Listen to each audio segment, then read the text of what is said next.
তোমরা আমায় কষ্ট দিয়ে সুখ পাও, তোমরা আমায় বেদনা দিয়ে সুখ পাও। আমি সর্বত্রই বলি তোমরা ভালো থেকো। তোমাদের ভালো থাকাটাই আমার একান্ত কাম্য।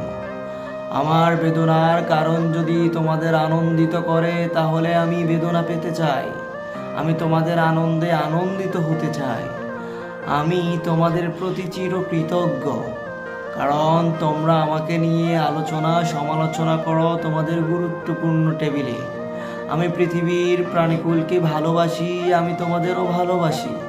আমি সর্বত্রই তোমাদের মঙ্গল কামনা করি। আমি সৃষ্টিকর্তার নিকট প্রার্থনা করি তোমরা ভালো থাকো, তোমরা সুখে থাকো, তোমরা আনন্দিত হয়ে সারাটা জীবন কাটিয়ে দাও। তোমরা আমায় নিয়ে আলোচনা সমালোচনা করো, আমি তোমাদের প্রতি চিরকৃতজ্ঞ। তোমাদের সময় যদি আমার পেছনে নষ্ট করে সুখী হও, তাহলে সেটি করে তোমরা আনন্দিত হও।